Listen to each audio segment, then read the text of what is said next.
lihat hatiku, apakah ku sungguh mengasihimu. Yesus, Kau yang Maha Tahu dan menilai hidupku, tak ada yang tersembunyi bagimu.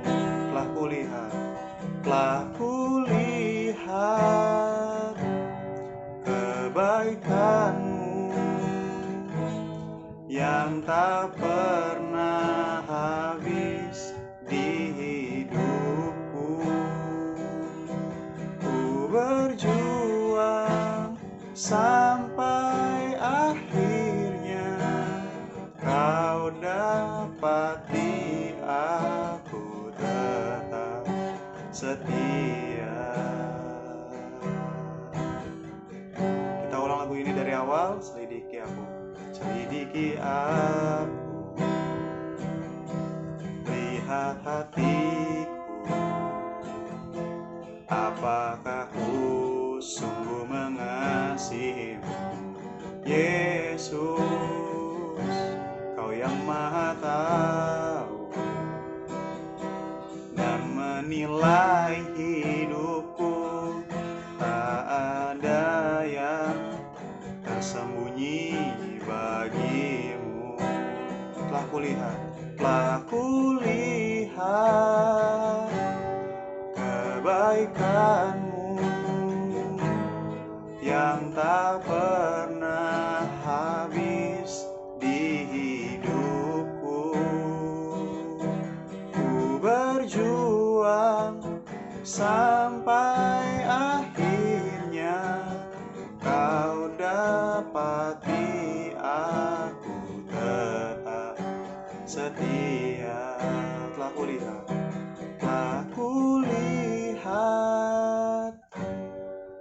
kebaikanmu yang tak pernah habis di hidupku. Ku berjuang sampai akhirnya Kau dapati aku tetap setia. Telah kulihat kebaikanmu, oh, yang tak pernah habis di hidupku. Ku berjuang sampai akhirnya Kau dapati aku tetap setia.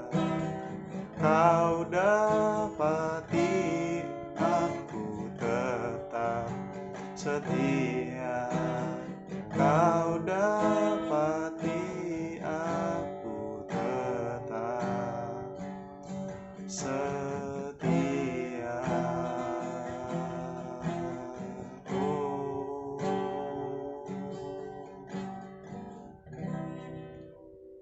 Shalom adik-adik, mari kita berdoa ya sebelum kita mendengarkan firman Tuhan. Tuhan Yesus, kami mengucap syukur untuk kasih Tuhan di dalam kehidupan kami, untuk pimpinan penyertaan Tuhan sepanjang hidup kami. Tuhan, terima kasih kalau kami sudah memuji, menyembah Tuhan. Sebentar lagi kami mau mendengarkan firman Tuhan.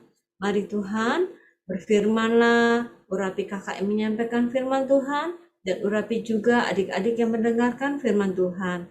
Kami mau siapkan hati kami untuk menerima firman Tuhan. Berfirmanlah ya Tuhan, kami siap. Di dalam nama Yesus kami berdoa dan mengucap syukur. Haleluya. Amin. Shalom adik-adik, apa kabarnya semua? Luar biasa, tetap semangat ya di dalam Tuhan. Semua senantiasa sehat-sehat. Adik-adik, yuk kita siapin Alkitabnya ya. Udah siap semuanya? Kita mau buka Alkitabnya ya. Hari ini kita buka dari 1 Samuel 18 ayat 1 sampai 5. 1 Samuel 18 ayat 1 sampai 5. Kakak bacakan ya. Ketika Daud habis berbicara dengan Saul, berpadulah jiwa Yonatan dengan jiwa Daud, dan Yonatan mengasihi dia seperti jiwanya sendiri. Pada hari itu, Saul membawa dia dan tidak membiarkannya pulang ke rumah ayahnya. Yonatan mengikat perjanjian dengan Daud karena ia mengasihi dia seperti dirinya sendiri. Yonatan menanggalkan jubah yang dipakainya dan memberikannya kepada Daud, juga baju perangnya sampai pedangnya, panahnya, dan ikat pinggangnya. Daud maju berperang dan selalu berhasil kemana juga Saul menyuruhnya, sehingga Saul mengangkat dia mengepalai para prajurit. Hal ini dipandang baik oleh seluruh rakyat dan juga oleh pegawai-pegawai Saul. Adik-adik, tadi kita sudah baca kisah Yonatan dan Daud. Yonatan dan Daud adalah best friend, sohib banget, sahabat, teman baik banget berarti. Adik-adik tahu Yonatan itu siapa? Yonatan anak dari Raja Saul. Iya. Nah, Yonatan mengasihi Daud seperti mengasihi jiwanya sendiri. Sampai Yonatan membuat perjanjian dengan Daud.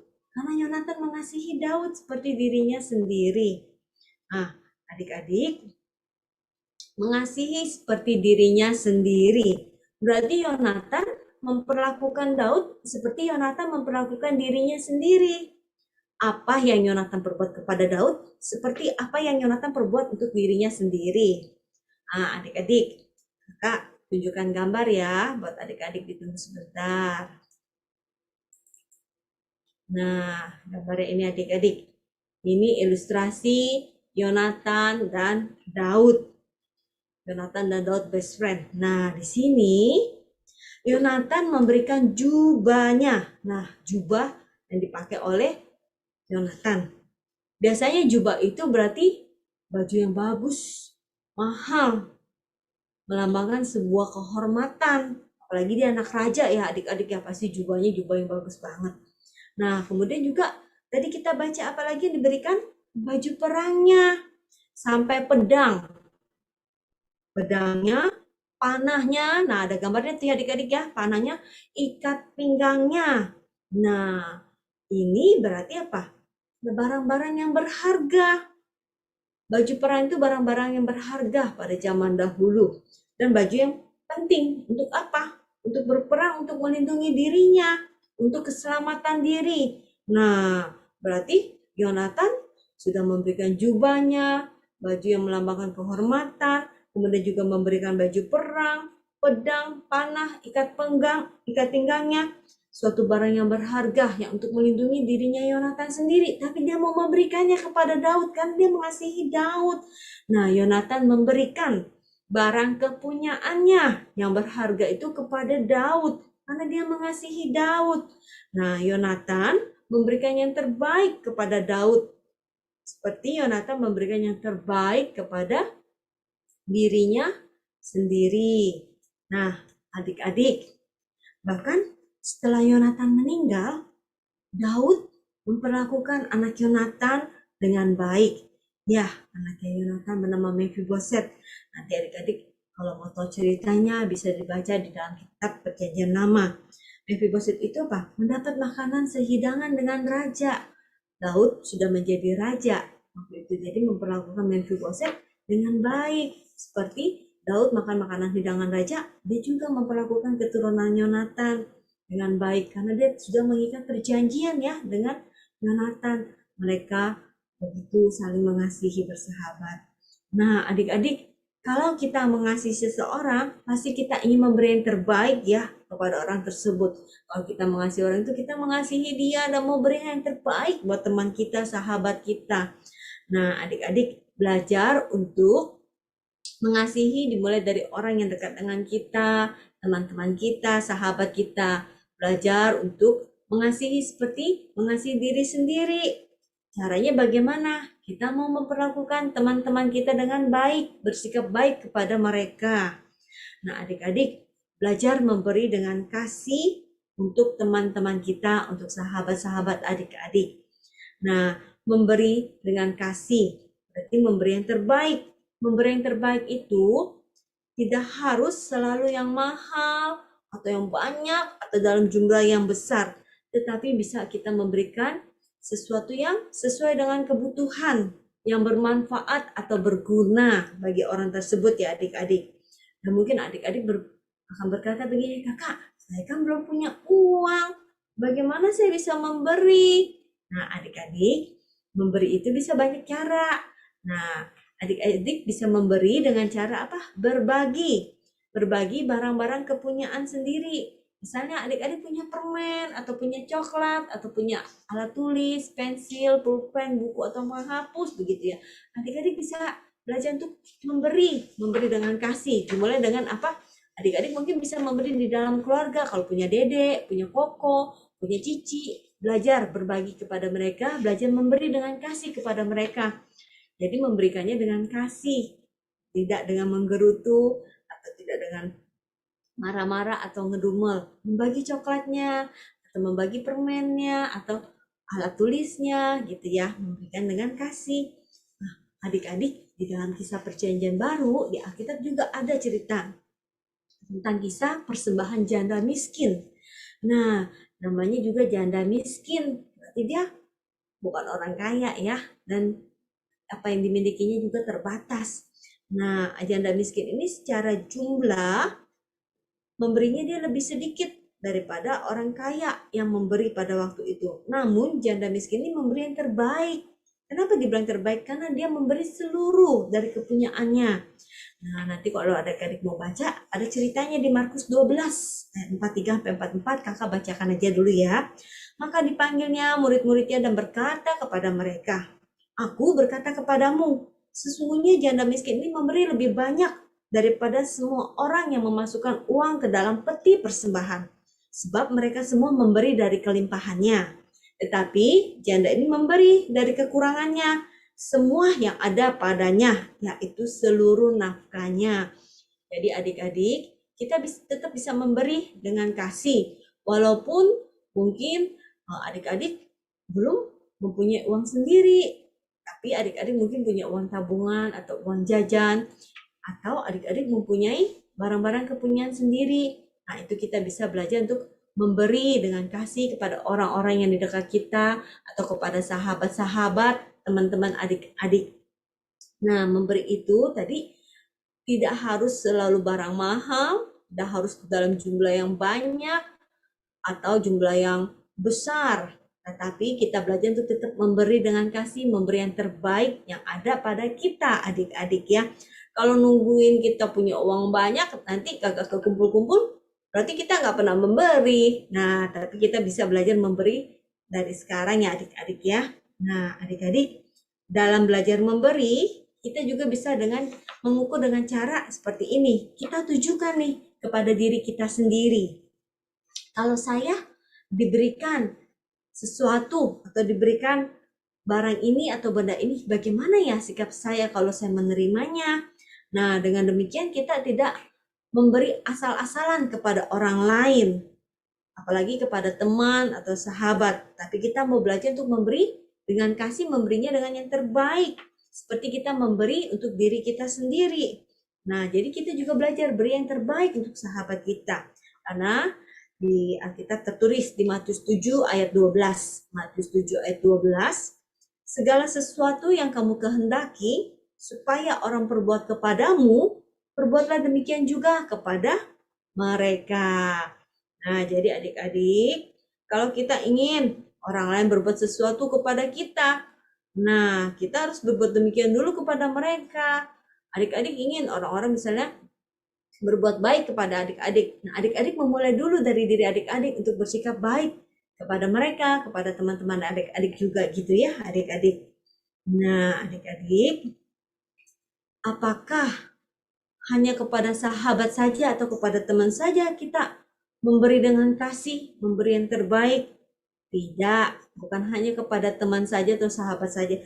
Tapi saat kita mempunyai kesempatan untuk bisa memberi kepada siapa saja, baiklah kita memberinya dengan kasih. Walaupun mungkin itu bukan teman dekat, misalnya bukan sahabat, tidak akrab-akrab banget dengan adik-adik, tapi kalau punya kesempatan untuk bisa memberi kepada mereka, kita tetap memberi dengan kasih ya adik-adik ya. Nah, sekarang kakak mau tunjukin gambar dulu sebentar adik-adik. Nah, memberi dengan kasih. Jadi, orang yang memberi dengan kasih, pasti dia mau memberi yang terbaik ya. Kemudian apa? Memberi dengan sepenuh hati. Kemudian apa? Memberi dengan sukacita. Kakak ulang ya. Orang yang memberi dengan kasih pasti ia satu, memberinya yang terbaik. Kedua apa? Memberinya dengan sepenuh hati. Ketiga, memberi dengan sukacita. Jadi tidak menggerutu, tidak ngedumel, atau tidak marah-marah saat memberi, tapi memberinya dengan bahagia, dengan sukacita. Nah, adik-adik, saat kita memberi dengan kasih kepada orang lain, atau kepada seseorang, sahabat, atau teman-teman, itu ada rasa sukacita di hati kita. Ada kebahagiaan sendiri ya adik-adik ya. Bahkan secara penelitian mengatakan bahwa tubuh kita ini akan mengeluarkan hormon atau zat yang sangat bermanfaat untuk kesehatan tubuh kita. Jadi menyehatkan, menguatkan imun kita. Nah, kebahagiaan saat memberi juga akan terasa lebih lama dibandingkan ketika menerima. Kemudian apalagi menurut penelitian, sehingga membuat mental maupun fisik menjadi lebih sehat. Nah, adik-adik, jadi memberi itu akan menimbulkan rasa sukacita, menyehatkan tubuh kita juga adik-adik. Dan kebahagiaan itu terasa lebih lama saat kita memberi daripada menerima. Nah, kita buka ya di Kisah Para Rasul 20 ayat 35. Kisah Para Rasul 20 ayat 35. Kakak bacakan ya. Dalam segala sesuatu telah kuberikan contoh kepada kamu, bahwa dengan bekerja demikian, kita harus membantu orang-orang yang lemah dan harus mengingat perkataan Tuhan Yesus. Sebab Ia sendiri telah mengatakan, adalah lebih berbahagia memberi daripada menerima. Nah, adik-adik, tadi dikatakan apa? Lebih berbahagia memberi daripada menerima. Firman Tuhan sudah mengatakan demikian. Penelitian juga mengatakan bahwa kebahagiaan saat memberi akan terasa lebih lama dibandingkan ketika menerima. Nah, adik-adik, bukan berarti kalau ada orang memberi sesuatu kepada adik-adik, kemudian adik-adik tidak mau menerimanya. Bukan ya, tetap diterima kalau ada orang memberikan kepada adik-adik, menerima dengan ucapan terima kasih, ucapan syukur kepada Tuhan. Dan adik-adik, jadi yang menerima, kalau seseorang menerima, pasti dia bahagia juga. Kalau adik-adik dikasih kado atau hadiah, pasti bahagia ya, senang juga kan? Iya.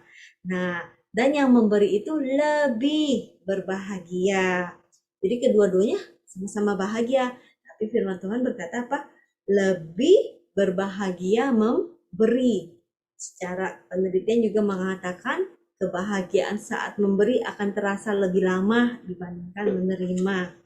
Nah, adik-adik, hari ini kita sudah belajar dari kisah Yonatan dan Daud. Mereka berdua sahabat yang sangat erat sampai mengikat perjanjian.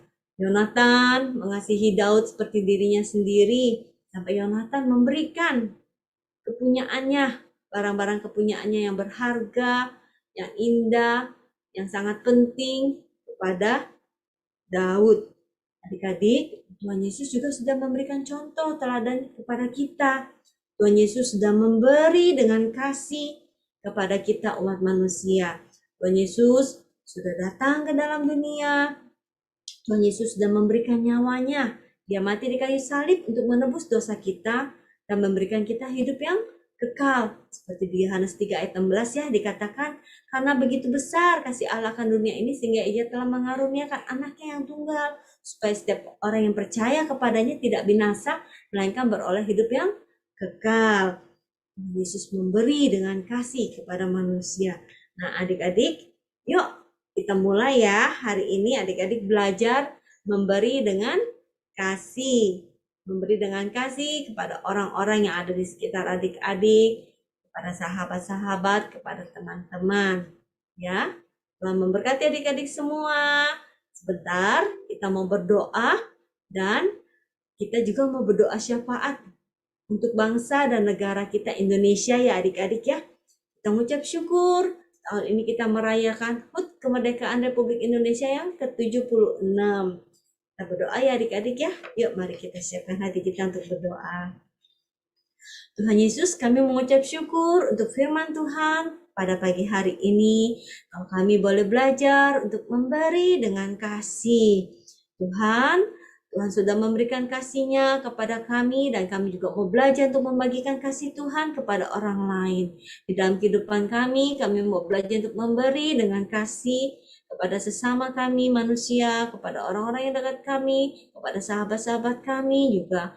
Tuhan, kami juga mau belajar memberikan yang terbaik, memberi sepenuh hati dan memberi dengan sukacita. Kami mengucap syukur, terima kasih untuk firman Tuhan pada pagi hari ini. Dan kami juga Tuhan mengucap syukur kalau kami pada bulan ini memperingati Hari Ulang Tahun Kemerdekaan Republik Indonesia ke-76. Tuhan kami berdoa bagi Indonesia dari Sabang sampai Merauke. Tuhan yang memberkati Indonesia, Tuhan yang memberkati Bapak Presiden, Wakil Presiden, para menteri, dan aparat negara lainnya. Tuhan yang memberkati setiap mereka di dalam memimpin bangsa dan negara kami ini. Mereka diberikan hikmat, takut akan Tuhan, hati yang bijaksana, sehingga setiap keputusan, setiap apa yang dilakukan boleh berasal dari Tuhan untuk kesejahteraan rakyat kami, bangsa Indonesia, untuk keamanan, untuk ketentraman, untuk kemakmuran negeri ini. Tuhan Yesus memberkati bangsa dan negara kami Indonesia juga, supaya bangsa dan negara kami ini juga boleh pulih, boleh sehat, bebas dari pandemi, dan Tuhan juga memberkati untuk perekonomian bangsa dan negara kami ini Tuhan. Terima kasih Tuhan Yesus, Tuhan memberkati semuanya dari Sabang sampai Merauke, kami menyerahkan ke dalam tangan Tuhan. Kami tahu Tuhan mengasihi Indonesia. Indonesia berada di dalam tangan Tuhan, Tuhan yang menjaga, memelihara, memberkati setiap kami. Terima kasih Tuhan Yesus. Mari adik-adik, kita mau terima berkat dari Tuhan, kita mau angkat tangannya ya adik-adik. Tuhan memberkati engkau dan melindungi engkau. Tuhan menyinari engkau dengan wajah-Nya dan memberi engkau kasih karunia. Tuhan menghadapkan wajah-Nya kepadamu dan memberi engkau damai sejahtera. Kami terima berkat dari Allah Bapa, kasih dari Yesus Kristus, dan persekutuan di dalam Roh Kudus dari sekarang sampai selama-lamanya. Dalam nama Yesus kami berdoa dan mengucap syukur. Haleluya. Amin. Adik-adik, sampai jumpa di ibadah online minggu depan ya adik-adik ya. Tetap semangat belajar di rumah walaupun masih online. Tetap semangat untuk berdoa, baca Alkitab, mengikuti ibadah online. Dan adik-adik jangan lupa untuk apa? Kalau sampai adik-adik pergi keluar bersama papa atau mama karena ada kepentingan, jangan lupa untuk memakai masker. Jangan lupa menjaga jarak dan jangan berada di kerumunan ya adik-adik ya. Dan jangan lupa adik-adik cuci tangan dengan air mengalir dan sabun. Dan juga di rumah adik-adik senantiasa jaga kesehatan, diperhatikan. Tidur yang cukup, istirahat yang cukup, makan makanan yang sehat dan bergizi. Dan hati adik-adik biarlah senantiasa boleh tetap sukacita. Karena hati yang gembira adalah obat yang manjur dan akan meningkatkan imun kita semua adik-adik. Baik adik-adik, sampai jumpa di ibadah online minggu depan. Tuhan memberkati adik-adik semua dengan hikmat dari Tuhan, bisa mengikuti sekolah dengan baik dan berprestasi, memuliakan nama Tuhan. Sampai jumpa, Shalom.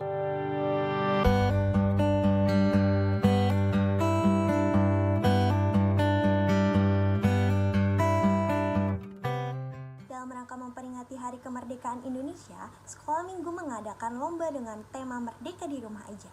Adik-adik, ada 3 kategori lomba nih. Yang pertama menghafal Pancasila, yang kedua puisi kemerdekaan, dan yang ketiga adalah menyanyikan lagu kemerdekaan. Adik-adik dapat buat videonya dengan sekreatif mungkin ya adik-adik, misalkan dengan bajunya merah putih, atau pakai bendera, atau apapun yang berhubungan dengan Indonesia. Nanti dikirim ke email yang sudah ditentukan dengan periodenya 12 Agustus sampai 24 Agustus. Jangan lupa ya adik-adik, nanti akan ada hadiah-hadiah menarik loh. Ikut lombanya ya adik-adik, yuk semangat!